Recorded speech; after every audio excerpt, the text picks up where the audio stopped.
नमस्ते। आइए हम आज आपको नास्त्री दमन और बाबा वेंगा की भविष्यवाणियों के बारे में तो पता होगा, परंतु एक ऐसे संत की भविष्यवाणियां बताने जा रहा हूं मैं, जिसको सुनकर आप भी दांतों तले अंगुली दबाने को मजबूर हो जाएंगे। वे संत थे राजस्थान के डूंगरपुर जिले वागड़ क्षेत्र के संत श्री मावजी महाराज। इन्होंने ऐसी ऐसी भविष्यवाणियां की जो आज से 300 वर्षों से भी पूर्व की थी। उस समय इन भविष्यवाणियों को करने के बाद में हमें ऐसा लगता है कि यह एक अनोखा व्यक्ति ही कर सकता है, एक महापुरुष ही कर सकता है, क्योंकि जिन्होंने भी भविष्यवाणियां की है निश्चित रूप से उसमें दो ही कारण माने जाते हैं। या तो वे एक ज्योतिषी रहे हैं या उनको किसी तीसरी दृष्टि प्राप्त होने के कारण उन्होंने भविष्यवाणियां की है। तो ऐसे ही एक महापुरुष हुए जिनका नाम था संत श्री मावजी महाराज, जिनको ज्योतिषी भी माना जाता है, जिनको संत भी माना जाता है, जिनको त्रिकालज्ञ भी माना जाता है और उनको भगवान श्री कृष्ण का अवतार भी माना जाता है। तो उन्होंने अपने यहाँ की लोक भाषा वागड़ी में जो भविष्यवाणियां की, जिस पर मैं कुछ आपको खास खास भविष्यवाणियों को अर्थ सहित समझाने का प्रयास कर रहा हूं। जिसमें उनकी पहली भविष्यवाणी थी, वो थी भगवान निष्कलंक का अवतार होने वाला है। तो उन्होंने लिखा है आम भाषा में, संतन के सुख करण को हरण भूमि को भार, कलयुग के अंत में प्रकट थशे निष्कलंक अवतार। यानी कि संतों के सुख के लिए, पापियों के पृथ्वी पर से भार को कम करने के लिए कलयुग के अंत में निष्कलंक भगवान का अवतार होगा। दोड़ो वस्त्र दोड़ो श्रृंगार, दोड़े गोडिले गुगर माल, राय निकलंग जी होय असवार। यानी कि उनका कहना है कि सफेद वस्त्र और सफेद ही श्रृंगार करके एक सफेद घोड़े पर बैठकर एक ऐसा महापुरुष अवतार लेगा जो भगवान नारायण का अवतार होगा और उनका नाम होगा निष्कलंक।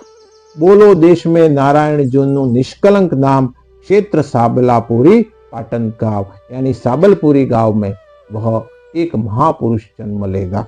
तो इस महापुरुष के संदर्भ में उन्होंने ये कहा कि 4 युग के बंधन को तोड़कर सतयुग की वह स्थापना करेंगे। 32 हाथ का लंबा पुरुष होगा, पुनः धर्म की स्थापना होगी, शंख चक्र गदा और पद्म धारण करेंगे।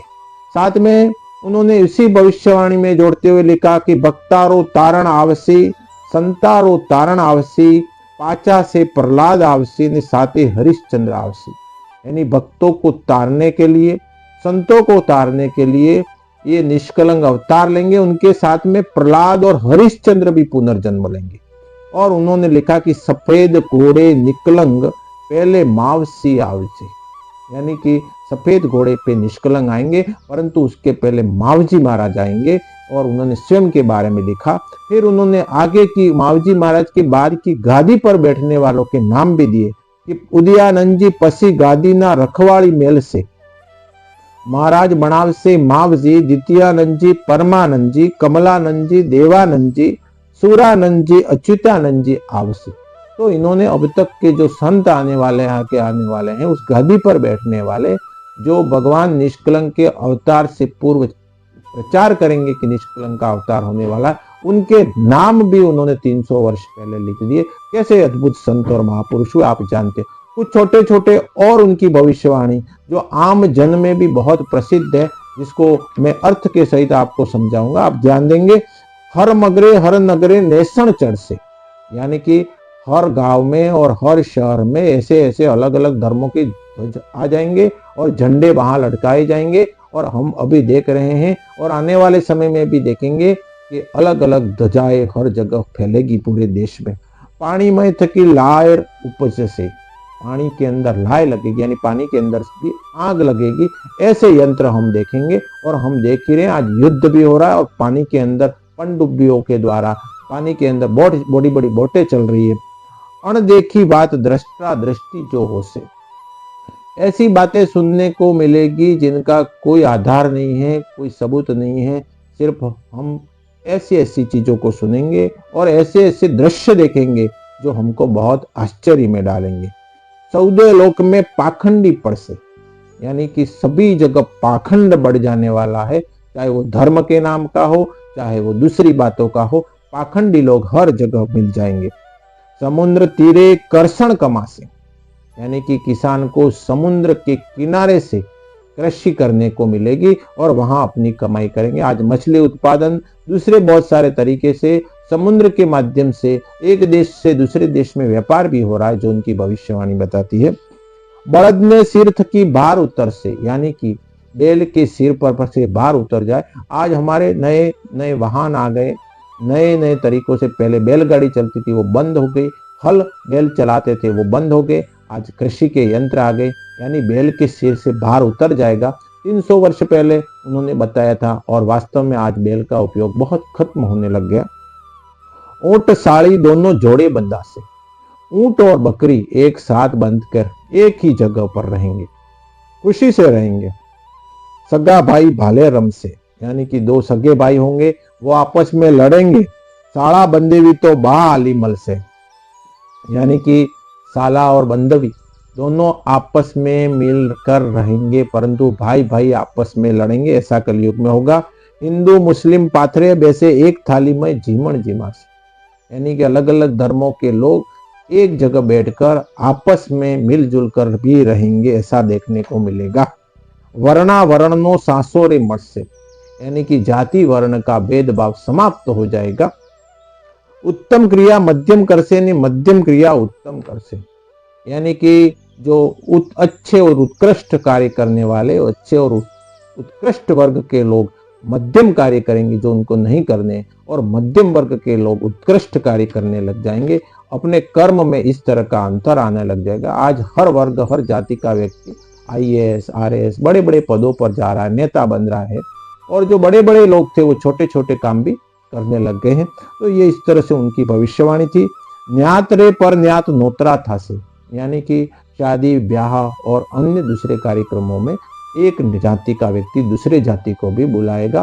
पुराने समय में वो अपनी ही जाति में बुलाता था, उनको नोतरा का मतलब वो बागड़ी शब्द है जिसमें हम उनको न्योता देते थे, वो आज प्रत्येक जाति वर्ग में होने लग गया है। तो उन्होंने कहा कि न्यात रे पर न्यात नोतरा था से, जनोई माला को जाकड़ला जप से, यानी जनोई पहनना और माला तो कोई पुण्यशाली जपेगा, और बहुत कम लोग इसमें विश्वास करेंगे और उसको लोग अच्छा नहीं मानेंगे, उसको पाखंड मानेंगे, ऐसा उनकी भविष्यवाणी है।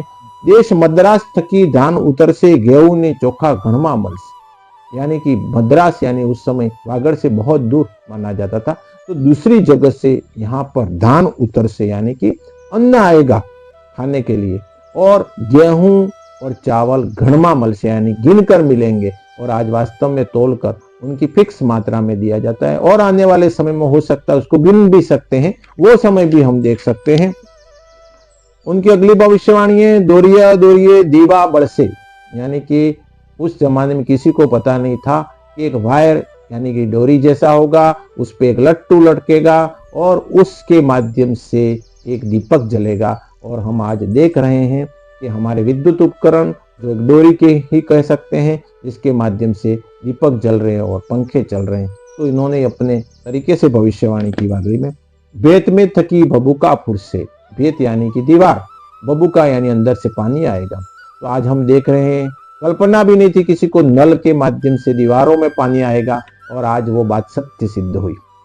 सूर्य ना तेज दीवा बल से, यानी कि ऐसे दीपक जलेंगे जिनका तेज सूर्य जैसा होगा। आज हम देख रहे हैं क्रिकेट मैच में रात में भी दिन बना दिया जाता है, तो हमने ऐसे ऐसे सूर्य के तेज जैसे दीपक बना लिए, यानी कि ऐसे बल्ब जलाए हैं कि चारों ओर आज विवाह आदि कार्यक्रमों में हम देखते हैं कि हम रात को भी दिन जैसा बना देते हैं।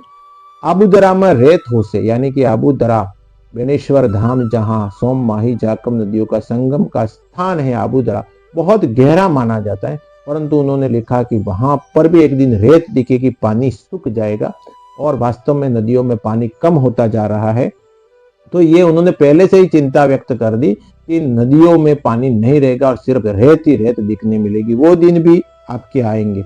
हेरनो पाणो तो रखते तड़ा से, यानी कि हेर का पाना यानी बहुत भारी पत्थर भी रक्त यानी खून से खींचा जाएगा, इतना खून बहेगा इस पृथ्वी पर, इतने विनाशकारी घटनाएं होने वाली है। जेना उसे तेना गुण जासे, मतलब ऐसे लोग आ जाएंगे वो जिसके साथ रहेंगे उसके गुण गाने लग जाएंगे, आपके साथ रहेंगे तो आपके गुण गाएंगे, दुश्मन के साथ रहेंगे तो दुश्मन के गुण गाने लग जाएंगे। ऐसा कलयुग में होगा। टोपियनो राज आपसे, यानी कि उस समय सांपा बांध के जो राजा महाराजा थे वो सब चले जाएंगे और सिर्फ छोटी छोटी टोपी पहनने वालों का राज आ जाएगा। और मुगल शासन काल में टोपी भी पहनी जाती थी तो उसको भी मान सकते हैं। और आने वाले समय में और वर्तमान में जितने भी हमारे नेता हुए वो भी टोपी पहनते, तो टोपियनो राज आपसे, ऐसा उन्होंने वागड़ी भाषा में कहा। नखे नखे जमीन न पासे, यानी कि जमीन को नख नख के बराबर लोग नापेंगे और उसके लिए पूरा नाप के लेने का प्रयास करेंगे, यानी कि कोई अपनी जमीन को छोड़ने को तैयार नहीं होगा। तो उस जमाने में बहुत जमीन पड़ी थी, 300 वर्ष पहले किसी को जमीन के विषय में इतना ज्ञान नहीं था, परंतु ये उन्होंने एडवांस में भविष्यवाणी की थी कि नख नख नख के बराबर जमीन नापेंगे लोग। और ये पानी वेसाएगा, यानी कि पानी को बेचा जाएगा।